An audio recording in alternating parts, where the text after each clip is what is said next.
નમસ્કાર મિત્રો, હું દિનેશજી ઠાકોર, ગુજરાત ક્ષત્રિય ઠાકોર સેના પ્રમુખ શ્રી કાંકરેજ. આજે આપણે સમગ્ર ગુજરાતની અંદર બંધારણ વિશે ખૂબ મોટી ચર્ચા થઈ રહી છે. આ બંધારણ વિશે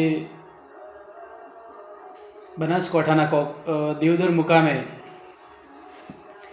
એક આગેવાનોની મિટિંગ પણ થઈ ગયેલી અને એમાં નક્કી કરેલું કે દરેક 7 તાલુકામાંથી આગેવાનો બોલાવી અને બંધારણની રણનીતિ નક્કી કરવી. તો એ બંધારણની ઠાકોર બોર્ડિંગ ખાતે ચર્ચા વિચારણા થઈ. એના પછી સમાજના આગેવાનોએ નક્કી કર્યું છે કે દરેક તાલુકાની અંદર આવી રીતે બંધારણની દરેક તાલુકાની અંદર મિટિંગ થઈ, એ પણ થઈ ગઈ. અને એ જે તે સમજી લો કે તાલુકાઓની અંદર એનો ક્ષાર જે નીકળ્યો છે, બંધારણની જે ચર્ચાની મુદ્દાઓનો જે એક વાત નીકળી છે, એ મુદ્દાઓ આપણી સમક્ષ મારે રજૂ કરવા છે. એટલે ઘણી વખત વાત મને સાંભળવા મળતી હોય છે અને આપણે જોતા પણ હોઈએ છીએ કે સમાજના બંધારણનું અમલીકરણ થશે કે નહીં થાય, થશે કે નહીં થાય. પણ 100% મિત્રો, તમારી બધાની વાત સાચી છે. ધારો તો બધું શક્ય છે, ન ધારો તો કશું થતું નથી. એટલે પહેલ આપણે પણ કરવી પડશે. પહેલ કરશો તો જ એનું રિઝલ્ટ મળશે. એટલે કોઈએ એવું થાય કે ન થાય એ મનમાં આશા કરતાં થશે જ એવી વાત મનમાં રાખીને દરેક વ્યક્તિ આપણે આની અમલીકરણ કઈ રીતે થાય એની કોશિશ કરશું. કારણ કે તમે મેં જોતા આવ્યા છીએ કે આ બધું નહીં થાય તો પાછલી પેઢીને ખૂબ નુકસાન પડી રહ્યું છે. એટલે 7/12 ઉતારા છે એની અંદરથી નામ નીકળી જશે મિત્રો. કારણ કે જમીન થોડી હશે અને લગ્નનો ખર્ચો બહુ વધુ હશે. જો જેની જોડે સગવડ નથી તો એ લોકો પોતાની મિલકત સામે નજર નાખીને પણ લગ્ન કરતા હોય છે. એટલે એ બધું ન થાય એના માટે આપણે બહુ ચર્ચા વિચારણા કર્યા પછી આ મુદ્દાઓ આપણે અમલીકરણ માટે રાખેલા છે. એટલે આ મારો વિડીયો છે, વધુમાં વધુ શેર કરજો, વધુમાં વધુ લાઈક કોમેન્ટ કરજો. અને આજથી જ આપણે આ બંધારણના મુદ્દાથી જ આપણે યુટ્યુબ મારી જે ચેનલ છે દિનેશજી ઠાકોર ઓફિશિયલી એને શેર કરવા માટે વિનંતી કરું છું. અને આ યુટ્યુબ ચેનલની અંદર મારા ઘણા બધા વિડીયોઝ આવશે. હવે એ આજથી આપણે શરૂઆત કરવા જઈ રહ્યા છીએ, એટલે એ પણ વિનંતી છે.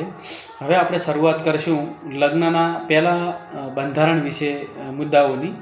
તો પ્રથમ આપણે નક્કી કર્યું છે કે 1 તોલું સોનું, એમાં 1 તોલું સોનું નક્કી કર્યું. એમાં બુટ્ટી, મંગળસૂત્ર અને ચીનીઓ. સગવડ હોય તો 2 તોલા સુધી પણ ખરીદી શકો છો. બાકી 1 તોલું આપણે નક્કી કર્યું છે. એમાં બુટ્ટી, મંગળસૂત્ર ને ચીનીઓ આ લઈ જવા માટે આપણે નક્કી કરેલું છે.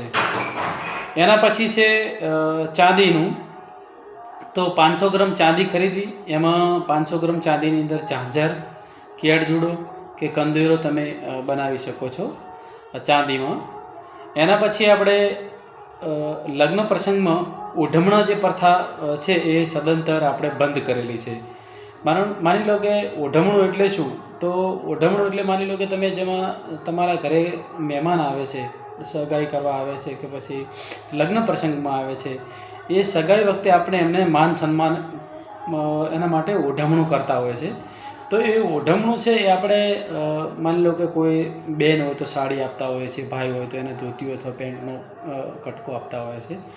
એ ન આપતા આપણે રોકડમાં આપણે આપવાનો પ્રયત્ન કરશું. રોકડમાં એટલે કે માની લો કે 50 રૂપિયા કે 20 રૂપિયા કે 100 રૂપિયા, જેની જેવી સગવડ પ્રમાણે આપણે કેશમાં ઓઢમણું કરશું. કોઈ પણ પ્રસંગમાં, બધા પ્રસંગમાં પછી કોઈ પણ પ્રસંગ હોય તો એની અંદર આપણે ઓઢમણું પ્રથા બંધ કરેલી છે.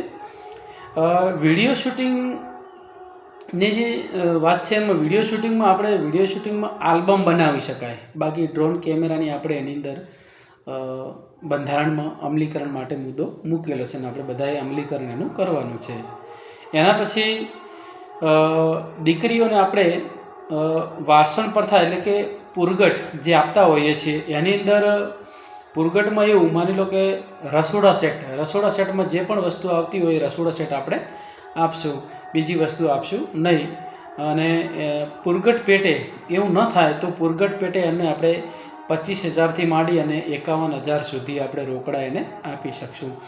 મિત્રો આ આપવાથી શું થશે, માની લો કે 25,000 કે 51,000 રૂપિયા આપણે રોકડા આપશું ને તો આપણી દીકરી કે જમાઈ એમને 5-10 વર્ષે માની લો કે પૈસાની વાસણ માની લો કે 5-10 વર્ષથી વાસણ કશું કોમ આવવાના નથી, પણ એને દીકરીને કદાચ જુવારો અલગથી એને રહેવાની સગવડ હશે તો જે આપણા તમારા આપેલા 25,000 કે 51,000 રૂપિયા તમે કદાચ એને એફડીમાં મૂકેલા હશે તો મારા અંદાજ પ્રમાણે 51,000 રૂપિયા હશે ને તો કદાચ એ 5 વર્ષે એના ડબલ પણ થઈ શકે છે. એટલે આપણે એ પણ આની અંદર સગવડ કરશું.